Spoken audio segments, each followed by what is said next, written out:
Hey everybody, welcome back to my channel, or if you are new then welcome. If my voice sounds a little bit scratchy and gravelly, I do apologise. I hope it's not really off-putting, but I went out for some Christmas drinks last night. I did have a few beverages.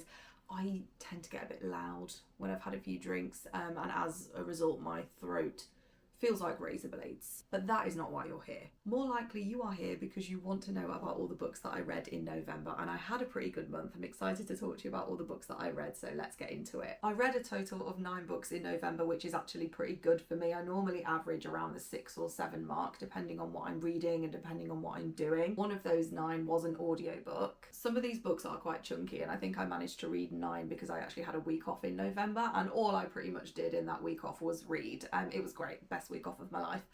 So yeah, I think that's why I managed to read so many books. And also quite a lot of the books that I read in November were highly rated, which I'm always really happy about. One of my main goals is like quality over quantity. I'm really trying to select books based on whether I think I'm going to really enjoy them. Like, I just want all of the books I read to be absolute bangers, and that doesn't always happen. Sometimes we do have some duds, but November was pretty good. I had some really good books this month. I'm actually really excited to film this video because I do film monthly wrap-ups over on my TikTok, but they're just not very long, and I love to yap. And whenever I film my short form wrap-ups, I always have to end up cutting a lot of what I want to say out, which just really annoys me because I feel like I don't get to get across like all the things that I want to say. So I feel like the perfect place to do a longer wrap-up video is obviously YouTube. It's always really difficult for me. I don't always have a lot of time to film or edit. So hopefully I will make this a regular thing. But for now, we'll just see how this one goes. But I am really excited to talk in a bit more depth about the books that I read in November. So I think what I'm going to do is just talk about the books in the order that I read them in the month. And the first book that I read was The Very Secret Society of Irregular Witches by Sangu Mandana. I read this in a 24-hour period. I started reading this on November the 1st and I finished it in that very same day. I had the best time reading this book. It's the first book that I've ever read by Sangu Mandana, and it's like a really cozy fantasy. I'm going to put this down because I feel like I will spill it all over me, and that is not what we need right now. So The Very Secret Society of Irregular Witches is set in our world, so it's kind of like a fantasy slash like magical realism, and it's set in a world where witches exist but they are hidden from society, and the main character has this like social media channel where she pretends to be a witch even though she actually is a witch, so it's kind of like a weird double bluff sort of thing. And then somebody sees her videos, realises that she actually is a witch, and invites her to come to their house where he lives with his partner, some other adults, and 3 young witches. And he wants her to come to this house to train these young witches to control their magic. One of the other things about this world is that witches are not allowed to be together, so all of the witches are sort of dispersed. They're all quite lonely, and there's this one sort of main witch who kind of like presides over all of them, and she kind of gets them all together at certain points so they do kind of see each other, but really they're not really supposed to be with each other. So the fact that we've got 3 young child witches together is a massive secret. So the main character, Mika, is having to keep this huge secret from her sort of like main witch. I don't know what she's called. I want to call her like the Grand High Witch, but that is not what she is. But yeah, so that's kind of like the premise. What I loved about this book was that it was so heartwarming. It's full of all these beautiful special moments. There's a bit of a romance in there as well, which I found so cute. And I really liked the sense of community. So there's a lot of diversity within this book, within the characters, with the main characters, with the witches, with the guardians of those witches as well. There's a lot of diversity, and there's a lot of commentary on being different, and that is explained really well throughout the fact that there are witches, but also in the sense of feeling a bit different because of where you're from, what your background is, and the importance of community, the importance of seeing people like you. It's one of those stories. Honestly, I did not expect to love this as much as I did. Like, I have a bit of a love-hate relationship with cozy fantasies. Sometimes I find them a bit boring, or they just don't really grab me, but this, I just could not put it down. I thought it was so good. It's definitely an adult fantasy, like an adult book. Like, don't get your children to read this, even though it looks really cute and sweet, which is definitely for adults. There is some language, There is a little bit of moments with the romance, but I just would highly recommend this. I think it's a really, really good read, and loads of people have told me that Sangu Mandana's other book is really good as well, and that is on Kindle Unlimited. I've downloaded that and I cannot wait to read it. I'd also say that if you are interested in reading this book, read it in December. It's really Christmassy. It kind of centres around the winter solstice. It feels so cozy. I thought this was going to be a really good sort of witchy Halloweeny read, which is why I kind of read it around Halloween, but I actually feel like this is the perfect festive kind of Christmas read that isn't like all about Christmas, if that makes sense. So yeah, really good one. I forgot to tell you what I rated that. I rated it 4.75 stars. Then I read Iron and Embers by Helen Shearer, and I also gave this one 4.75 stars. So this is book 1 in a trilogy. The trilogy is called, what is it called? The Ashes of Thesmar. So there is another series that Helen Shearer wrote, which is called The Legends of Thesmar, and that is a quartet. So that is, I'm not going to name them all because I feel like I'm going to get them wrong, but the first book is Blood and Steel. The other ones are Fate and Furies, Vows and Ruins, and Storms and Shadows, I think. I've probably got them all in the wrong order, but the first book is definitely Blood and Steel, and I read those books last year. I enjoyed them. It's a romantasy series, and I enjoyed them, but I feel like I enjoyed some books more than others, and I kind of lost my way a little bit with the series. So then I saw that this one was coming out, and I was a bit intrigued because this one follows the sister of the FMC from the previous series, and as I made my way through that first series, I really loved her. So the sister, the main character in this book, is called Ren Embervale. I really loved her character in that first series, and I was super intrigued that there was going to be a series following her, which is why I picked this one up.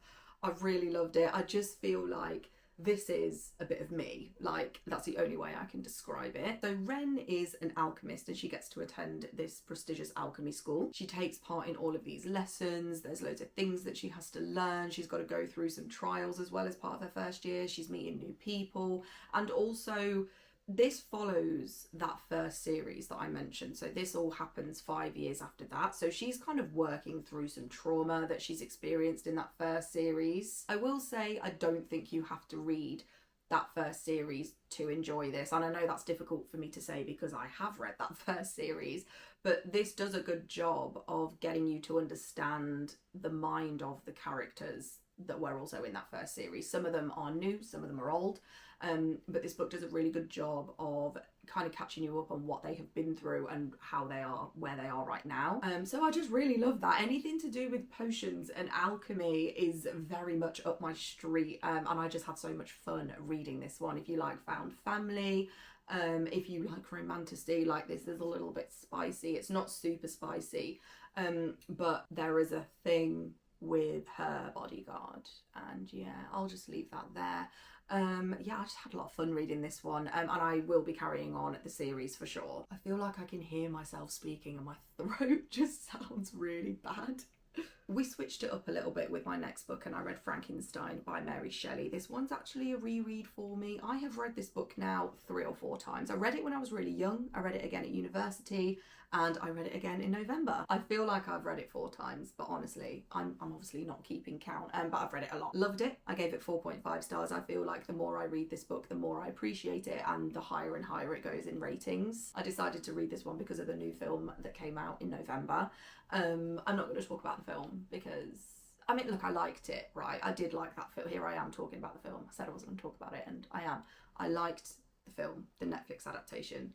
I thought it was brilliant in a way, but I also didn't like some elements of it, and it was a huge departure from the book. Not that I was expecting it to be book accurate, but yeah, so this is why I read Frankenstein, and let's talk about the book. I loved it. I think for such a short novella, what would you call this? I don't know, but for such a short book, it really packs a punch. I think I was struck by so many things in this.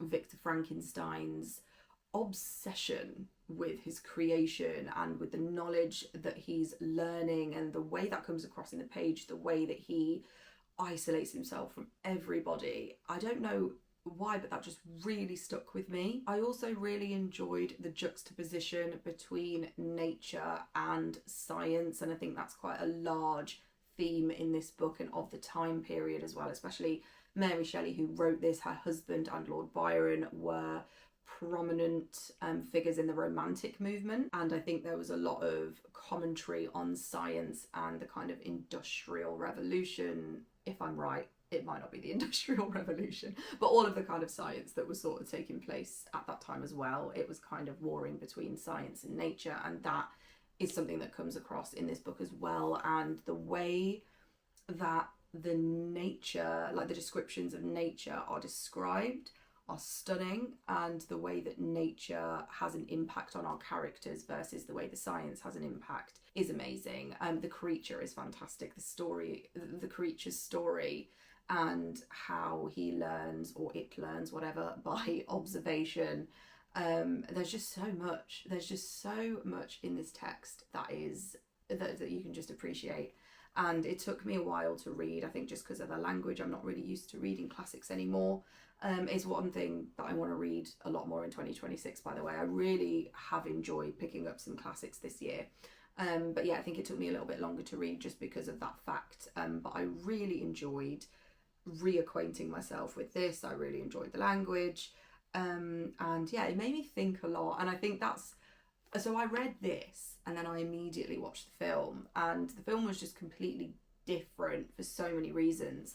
It was a really interesting adaptation, but all the stuff that I loved about the book was that kind of quiet obsession and the nature, and I kind of missed that a little bit in the adaptation, and that is kind of what I wanted. And yeah, I don't know, I think that was I think I would have enjoyed the film more had I not read the book directly before, so that was my own thing. But yeah, talking about the book, I really loved it, and if you haven't read Frankenstein, I would absolutely recommend it. It's really not that long. There's a lot. This edition has got like a lot of introductions, which I would recommend you read. I did read them, like, but all of that is like introduction. I think the back is also some sort of appendixes and stuff. So I think the actual novel itself is like that long, like that middle piece. So I think it's about 200 and something pages. But yeah, I really recommend it, and I'm glad that I read it again. So as I was finishing Frankenstein, I was heading into a week off, and it was a solo week off. I enjoyed it immensely. I didn't have any plans. The only thing that I actually wanted to accomplish was to start and finish a book.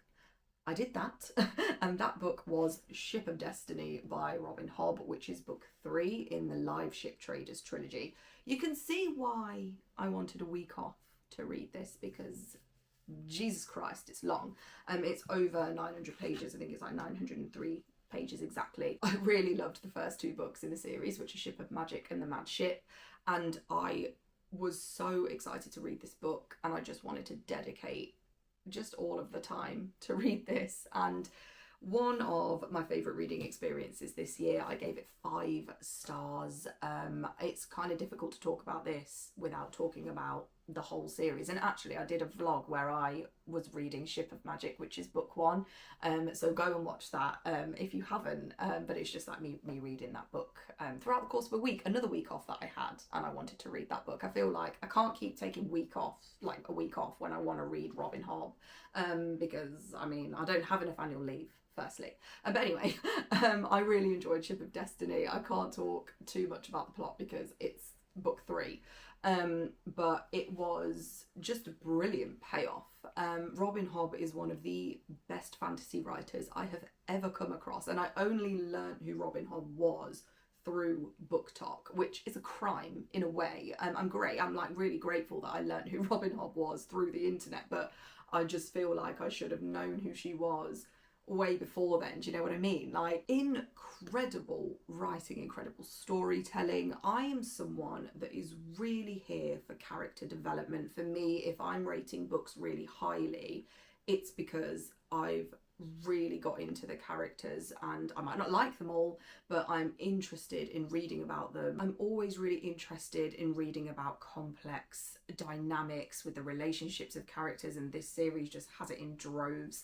And the character development across this series is some of the best I have ever read, and I feel like this book just does such a good job of maintaining that development, giving you a bit of satisfaction, but also leaving you with this feeling that there's still more to come. Like, it's kind of like that sort of bittersweet ending, which I think are just the best kind. It's not all wrapped up with a neat bow. It's, you know, better for some characters than it is for others. There's so much explored within, again, this book, but the whole series, that I just really appreciated. Like, the role of women, some of the women that you get in this book, and the journeys that they go on is just incredible. And that role of women in this kind of environment. So if you can probably guess that it's about like ships and pirates. It's kind of like a medieval vibes fantasy. But yeah, the whole series focuses on trading vessels and live ships, which are sentient ships. So it's such a great adventure story. There's magic. Though the book is really long, it really earns its pages, and I would say that this series is faster paced than the Farseer trilogy, which is the trilogy that comes before this. But I think it's still quite slow, and it really works you into those characters and into the story, so you feel so completely absorbed. It reads quite quickly. I don't even think I know that I was not bored at any point in this story, especially because this is the last book and you're kind of aiming for that crescendo and you want to know what's going to happen. It just kept me thoroughly engaged through every single page. So yeah, that is why I gave it 5 stars. I think this book has one of the best villains I have ever read in my entire life, and I think that villain is going to be very difficult to top. If you've read it, let me know who you think the villain is. He's obvious. I think it's very obvious who the villain is. But yeah, one of the best stories of that character that I've ever read, and it just, oh god, it just makes you feel so much. If you are thinking of reading some Robin Hobb and like starting your journey with the Realm of the Elderlings, do it. Like, you will not regret it. It's been so rewarding for me so far. So after reading a book like that, I was slightly concerned that I was going to be in a reading slump, and I don't do well with reading slumps. Like, I can't bear to be in a reading slump. I mean, who does? So I knew that I didn't want to start another series. I knew I didn't really want to read anything that could be potentially similar to that. I was still enjoying fantasy. So I decided to switch gears a little bit, and I decided to pick up Paladin's Grace by T. Kingfisher. So this is a romantasy, another cosy one. We're loving the cosy romantasees at the moment. And this is a series, first book in the series, but it's kind of like interconnected standalones, kind of. I don't think it's not like a big epic series, basically. I think each book follows different characters and different sort of couple. But yeah, I read this one. I did enjoy it. I gave it 3.75 stars, and don't think that because that rating starts with a 3, I didn't like this book. I really enjoyed it. I devoured it. I think I read it in like 2 days. And honestly, when I was reading this one and rating this one, I did find it quite tricky because of the fact that I enjoyed it a lot, but there were things about this book that I just couldn't like put out of my mind, like I couldn't overlook. So I did find elements of it quite repetitive. You're inside the head of the FMC and the MMC quite a lot, and I did find it a little bit annoying, like being inside their heads constantly with their inner thoughts, which I did find a little bit annoying. The story itself is kind of like a mystery, so it is a cozy fantasy. It's very low stakes, and it's kind of dark, but don't expect it to be like really dark. It's just there's a little bit of gore, and then what is happening in terms of the mystery is a little bit, little bit dark. But do not be thinking that this is a dark romantasy, because it's not at all. So the mystery itself, I kind of was not that massively invested in the plot, and I think some areas of the book were a bit slower. And sometimes when you're just like wanting it to kind of get to the point. So I did feel all of that while I was reading it. It was funny, so I think it was making me laugh, and I don't know, so it's a few things that I was a bit kind of on the fence about, but I cannot deny that I had a really good time with it. So it was really close to a 4-star, but I just didn't feel like I could give it 4. But I really liked it. I would recommend it, definitely. This kept the slump at bay. This was exactly what I needed after Ship of Destiny and the absolute heartbreak that book gave me. So I think I read this one at the right time. Had I read this at a different time, I might have rated it lower. But I do feel like I am a bit like that with books. Like, I'm not a mood reader as such. I can pretty much pick up a book and read it to the end, and I don't read multiple books at once. But it does depend on where I'm at in my life when I read certain books. And I think because I was just coming off the back of Ship of Destiny, I needed something that was just going to be really chill, and that was this. And I did like it a lot. So yeah, it got 3.75 stars, which is, in my opinion, a good rating. And I will carry on reading the other books in the series. I've seen a few other people say that some of the other books are really good as well. So I would definitely look forward to reading them. It's not a series that I'm going to like try and read back to back. I'm just going to pick them up as and when. So yeah, Paladin's Grace, I did really like it. Now let's talk about my audiobook. So this pretty much took me the entire month to listen to because I was just listening to it kind of like to and from work. But it was The Anthropocene Reviewed by John Green, and I gave that one 4.5 stars. So this is a non-fiction, and it's the collection of personal essays around the Anthropocene. And I'm using the word Anthropocene like I've known it for years, but I have just learned that word in reading this book. And it is, do you know what, let me actually get a definition for you because I don't want to say it wrong. So Google says that the Anthropocene is a proposed new geological epoch defined by significant human impact on Earth's geology and ecosystems, Jesus Christ, marking the period where humanity became a dominant planetary force, causing changes like global warming, ocean acidification, and widespread habitat destruction. These are all bad things. But basically, human-centered planet, so things that humans have had an effect on. And these personal essays range from anything to football, to music, to Mario Kart, to anything. Honestly, it's so widespread. And John Green narrates this audiobook himself, which is part of the reason why I enjoyed it. He has such a beautiful rhythmical way of speaking. And in these essays, they sound like they would be so boring, but they are just not. They are so filled with just emotion, and they tell personal stories from John Green himself, but they have a way of just pulling you in. And I found myself getting emotional at quite a lot of them. There was one called Googling Strangers, or The Ability to Google Strangers. I can't remember what the title of the chapter is, but it's basically that. And he tells this story that is just unbelievable, and I found myself getting choked up. I would highly recommend this, if you're looking to listen to more audiobooks, or if you want to read more non-fiction, you want to read, something like this, would highly recommend The Anthropocene Reviewed. It's really accessible, easy to read, easy to listen to. I think I could have easily given this 5 stars, but there were a couple of chapters on football, and I don't care who you are, but I don't think I will ever care about football. So sorry, John Green. But yeah, I gave it 4.5 stars. Thoroughly enjoyed. Then I read If We Were Villains, and this was a highly anticipated read for me. This one's by M.L. Rio, and I gave this one 4.75 stars. So I read The Secret History earlier in the year, and when I put The Secret History on my TBR, everybody on Book Talk was telling me that I also needed to read If We Were Villains as well, and some people had even said that it was better than The Secret History.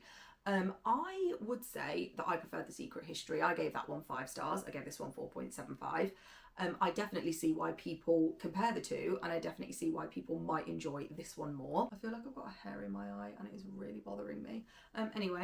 So this book follows 7 students who attend a prestigious art school. They're all actors, and they are all studying Shakespeare, so they all perform and read Shakespeare. And they all have their characters that they play. So you've got like the temptress, the ingenue, the villain, the hero, and those characters that they play blur into who they are in real life and within their friendship group. I studied Shakespeare for a number of years at university, and I like Shakespeare, and I do have a working knowledge of the plays that were mentioned in this book. They are utilised quite heavily, and I really enjoyed that. I think for me it contributed to my enjoyment of it because I was able to piece together what was happening, to like read into the plays what was going on, to kind of see where this story was going, which I really enjoyed. You are receiving this story as flashbacks, so you're piecing things together. you're kind of returning to the present but then going back into the flashbacks. And I was so gripped. It was one of those books that it's faster paced than The Secret History, but it's still not hugely fast paced. You're kind of dropped into this situation, but then you experience this very slow unveiling of what's happening around this mystery, and you are seeing things happen right before they do happen. And I just had such a blast with this one. So this is set out in 5 acts, which is how a Shakespearean play is set out. And those first couple of acts feel a little bit slower. The third act is so strong. And then those final 2 acts, I could not put this down. I was away for the weekend when I was reading it, and all I could think of was, when are we going to like get back in so I can read this? And I read the last half really quickly.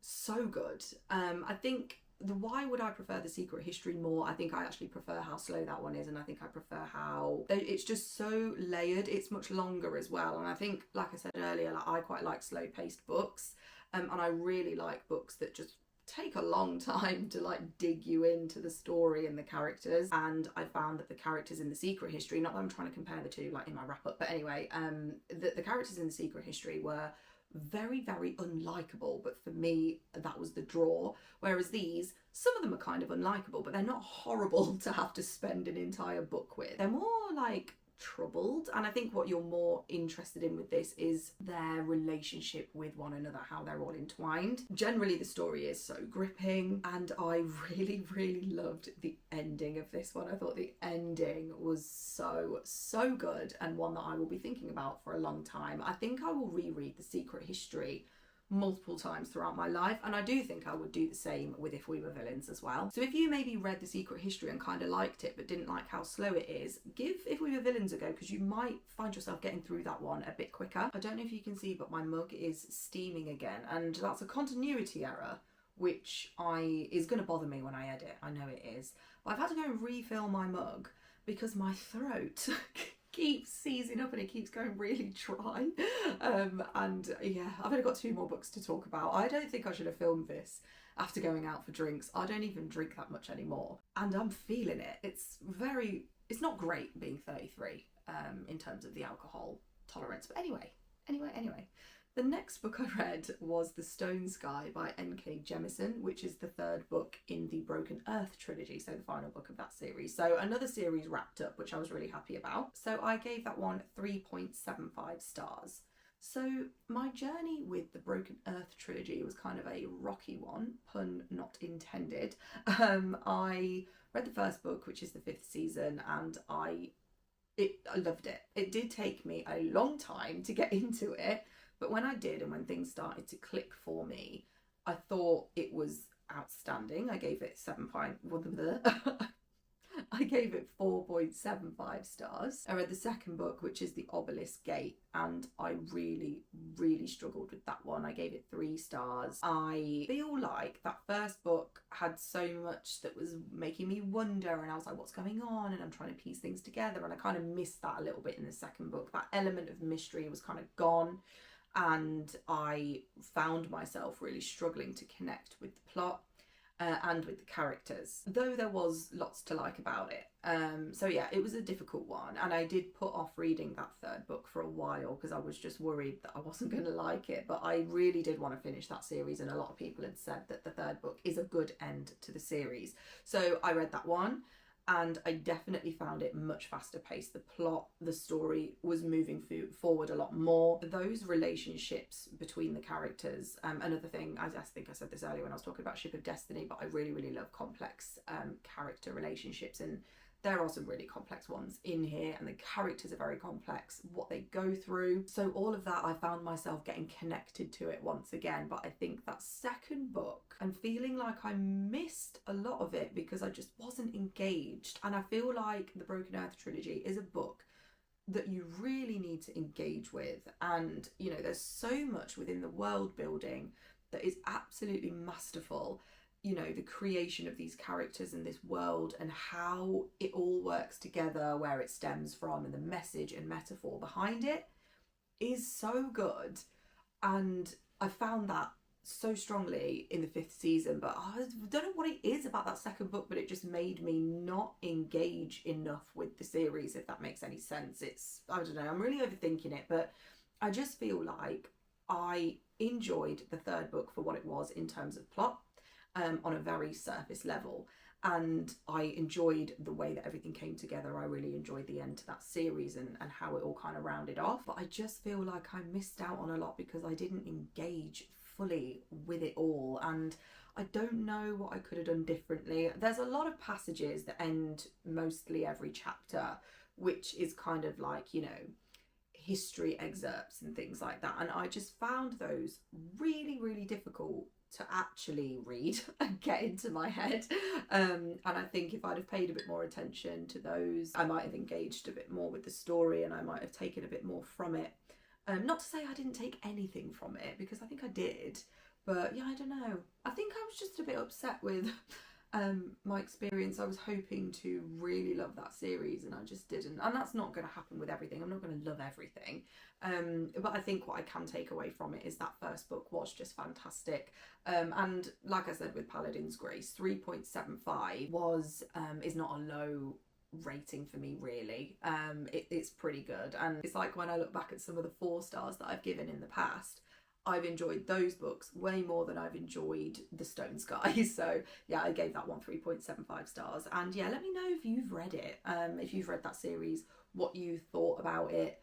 But yeah, interesting one. But I am glad that I finished up that series. And then the final book that I read in November was Rebecca by Daphne du Maurier, and I gave that one 4.75 stars. I have had Rebecca on my TBR ever since I knew what books were. I feel like I've been hearing about that book for my whole life.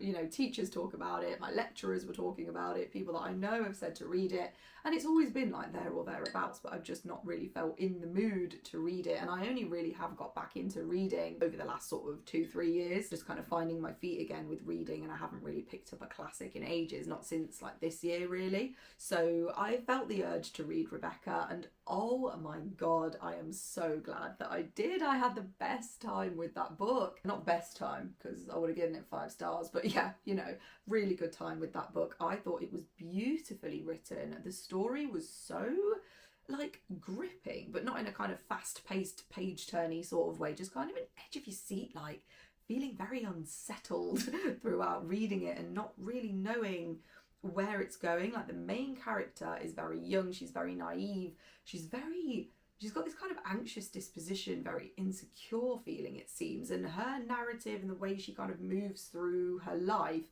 it is very edgy. It just made me feel like I just didn't know what was going to happen. And again, like the slow unveiling of that story, I feel like that is something that I have just now learned that I really like in my books, like something that is quite unassuming from the beginning, but then you get this very slow unveiling and you're kind of piecing things together very slowly, or just before something happens you've kind of clicked it. I really like that. I don't love books necessarily where I guess the plot like straight away, or I just really like deliberately plotted books that have really subtle foreshadowing that you can either spot it again on a reread, or you can kind of just remember it. It's kind of there in the back of your head. I feel like that is some of the cleverest writing that I've like ever come across, really, when that kind of happens, and that experience is one of my favourites. Definitely some elements of that book were slower, and I think I did find my mind wandering through some passages, and I think that's probably why I didn't give it a 5 star. But when I finished that book, I immediately started it again and read that first chapter, because it just, again, like how it all comes together and where you are at that ending, I was like, I don't know, I just had to pause for a few minutes, and then I was like, I want to start it again. So good. I'm so glad I read it. One of those books that I've read this year that I think I'm going to be recommending for a long time, and I want to read everything by Daphne du Maurier now. I feel like her writing is so gorgeous and so sumptuous. The way it's written is, oh, it's just so flawless. So yeah, I want to read a lot more by Daphne du Maurier next year for sure. So those are all the books that I read in November, and I think I just managed to get through that video with my throat feeling like sandpaper. I'm really happy with everything I managed to read, and I'm really happy that I had some highly rated books in there. I got a 5-star, I finished a couple of series, and I read some books that have been on my TBR for a long time. And I also love that we had a little bit of a mix in there. We had some romantasy, we had some classics, we had an epic fantasy, dark academia. I feel like generally I'm a very wide-ranging person with my tastes, like with music, film and TV and books. I like to mix it up, and I feel like having a really, I don't know, like a mixed TBR just helps keep the slump at bay. I like mixing it up, just really helps. I hope you enjoyed this video. Please let me know down in the comments if you did, and if you feel like you want me to make this a regular thing. I feel like if you like it, it will motivate me to do it more. I keep saying that I want to do more on my YouTube and get more reading, definitely my wrap-ups and TBRs and things like that over here on YouTube. It's difficult for me to film. I do have a full-time job, and I'm so lazy with editing. But if you guys like it, I will definitely try my hardest to make it more of a thing in 2026. So yeah, let me know in the comments. I've no idea how long this video is going to be, but I feel like I have been waffling for a very long time. So if you did manage to stick it to the end of this video, thank you very much. Thank you so much for watching. As always, thank you so much for being here, and I will see you in my next one.